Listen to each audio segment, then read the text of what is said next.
Hi guys, চলো চলে এসেছি আজকে আলু কাবলি খেতে। আর এই যে দেখো, এই আলু কাবলিটা আমার খুব ফেভারিট। আমি ছোটোবেলায় যখন স্কুল লাইফ পড়তাম, তো তখন আমি এই দাদাটা তো তখন এই দাদাটার ভাইটা বসতো আমাদের ওখানে বাড়ির কাছে পোলের তলা বলে একটা জায়গা আছে।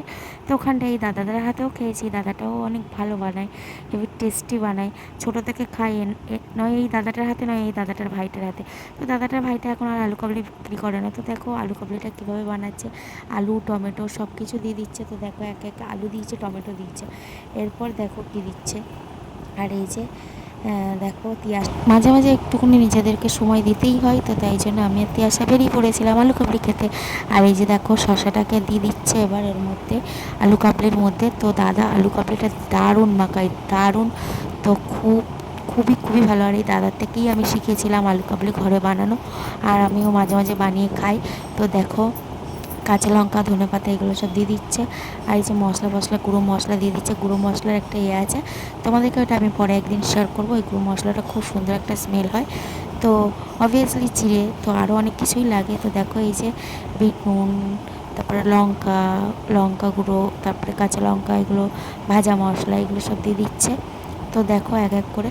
আর আমি বললাম যে দাদা একটুখানি তুমি টক কম দেবে, আর পাতিলেবু দেবে, কারণ আমার তো সার্জারি হয়েছে তোমরা জানো, আমি তেঁতুল খাবো না। তো তাই জন্য আমি বলেছিলাম যে পাতিলেবু দিয়ে একটুখানি করে দিতে। তো আমাকে দেখো আস্তে পাতিলেবু দিয়েই করে দিচ্ছে, কাঁচা লঙ্কা টঙ্কা দিয়ে সব কিছু দিয়ে করে দিচ্ছে। আর এই যে অল্প অল্প করে মশলা দিচ্ছে। আর সত্যি বলতে আলু কাবলিটা দারুণ হয়, দারুণ। আমার এখনই জিভে জল চলে এসছে। আর এই যে টকটা দেখো অল্প করে দিল আমার কথা অনুযায়ী। আর এই যে দেখো লেবুও দিয়েছে। আর এই যে তোমরা দেখতে পাচ্ছ দোকানটা, এই দোকানটা অ্যাকচুয়ালি মধুসূদন মঞ্চ আছে। মধুসূদন মঞ্চের পুরো পিছন সাইডটাই, পুরো মানে পিছনের দিকে একটা আছে, শীতলা মন্দির আছে ওর পাশেই। তো সামনে দিয়ে চলে যাবে, তো এই যে ওখানে আছে দেখো।